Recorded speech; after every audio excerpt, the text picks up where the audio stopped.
আজি ৫ নৱেম্বৰ। এই দিনটো সংগীতপ্ৰেমীসকলৰ বাবে অতিকে দৰ্শভাগ্যৰ দিন, কিয়নো আজিৰ এই দিনটোতে বিশ্ববৰেণ্য যাযাবৰী শিল্পী ডক্টৰ ভূপেন হাজৰিকাই আমাৰ মাজৰ পৰা চিৰবিদায় মাগিছিল। আজি তেখেতৰ মৃত্যুৰ তিথিত পুণ্যাত্মা ডক্টৰ হাজৰিকাদেৱক শ্ৰদ্ধাৰে স্মৰণ কৰি ভূপালিয়াম সংগীত বিদ্যালয়ৰ ছাত্ৰী আৰু অনাতাঁৰ শিল্পী লক্ষ্মী শৰ্মা, ৰণ্টু দুৱাৰাৰ কণ্ঠৰে প্ৰতিদিন লাইভৰ গোলাঘাটৰ সাংবাদিক প্ৰকাশ শৰ্মাই যুগুতোৱা এক বিশেষ অনুষ্ঠান দৰ্শকলৈ আগবঢ়ালোঁ। আজিৰ দিনটো অসমৰ ৰাইজৰ কাৰণে, ভাৰতবাসীৰ কাৰণে অতি দুখজনক দিন, কিয়নো আজি ৫ নৱেম্বৰ দিনটোতে আমাৰ অতি আপোন, অতি মৰমৰ, অতি শ্ৰদ্ধাৰ ডক্টৰ ভূপেন হাজৰিকাদেৱে এই পৃথিৱী ত্যাগ কৰি অনন্ত ধামলৈ গতি কৰিছিল আৰু লাখ লাখ অনুৰাগী এৰি লৈ তেওঁ গুচি গ'ল।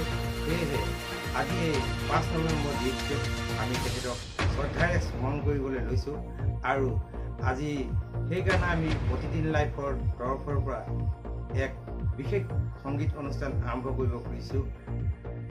ডক্টৰ ভূপেন হাজৰিকা সংগীতে এই অনুষ্ঠান আমি আৰম্ভ কৰিম। এই অনুষ্ঠানৰ অংশগ্ৰহণ কৰিছে লক্ষী শৰ্মা, তেখেত তিতাবৰৰ ভূপালী সংগীতমৰ এজন বিশেষ ব্যক্তি, বিশেষ বিষয়ববীয়া আৰু তেওঁ এজন অনাতাঁৰ শিল্পী। তেখেতৰ 3গৰাকী ছাত্ৰী ক্ৰমে বিপাশা হাজৰিকা গোলাঘাট কমাৰমুণ্ডা ৰাইডিঙীয়া, জয়াস্মৃতি গগৈ, জয়স্মৃতি শইকীয়া তিতাবৰ ভূপালী সংগীতম বিদ্যালয়, স্নেহাৰাণী হাজৰিকা তিতাবৰ ভূপালী সংগীতম বিদ্যালয়। এই তিনিগৰাকী কণমানি শিল্পীয়ে ডক্টৰ ভূপেন হাজৰিকাক স্মৰণ কৰিব।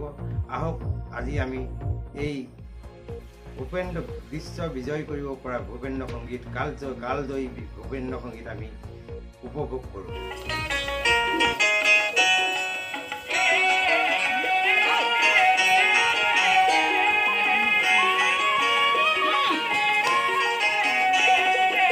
অসম আমাৰ ৰূপহী গুণৰ নাইকে, ভাৰতৰে পূৰ্ব দিশৰ সূৰ্য উঠা দে।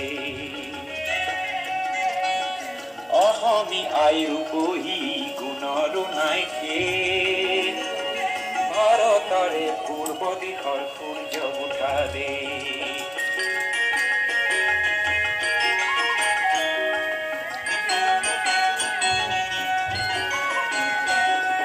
গোটেই জীৱন বিচাৰিলেও অনেক দিবস ৰাতি, গোটেই জীৱন বিচাৰিলেও অনেক দিবস ৰাতি, অসম দেশৰ দৰে নেপাওঁ ইমান ৰসাল মাটি।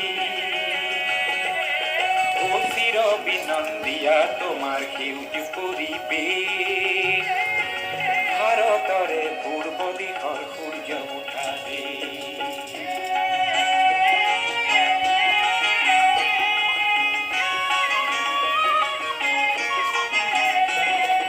বহাগতে আমাৰে আই মহুৰা হৈ ঘূৰে, বহাগতে আমাৰে আই মহুৰা হৈ ঘূৰে, মাঘত সোণৰ হাতেৰে লখিমী আদৰে, শৰৎ নিশাই তৰাৰে সজাই আইৰেকে, অ ভাৰতৰে পূৰ্ব দিশৰ সূৰ্য উঠা দে।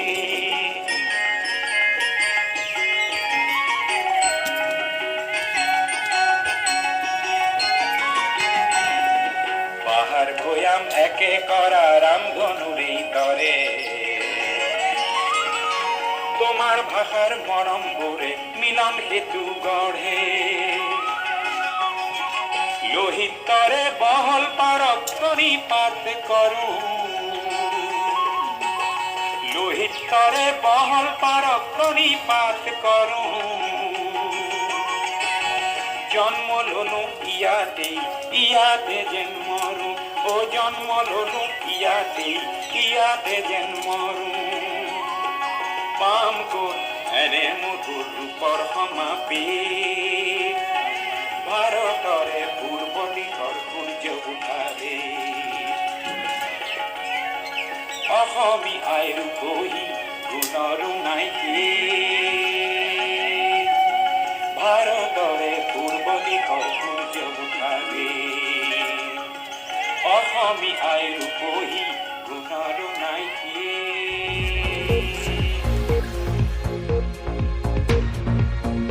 গোলাঘাটৰ পৰা প্ৰকাশ শৰ্মাৰ ৰিপৰ্ট, প্ৰতিদিন লাইভ আছাম।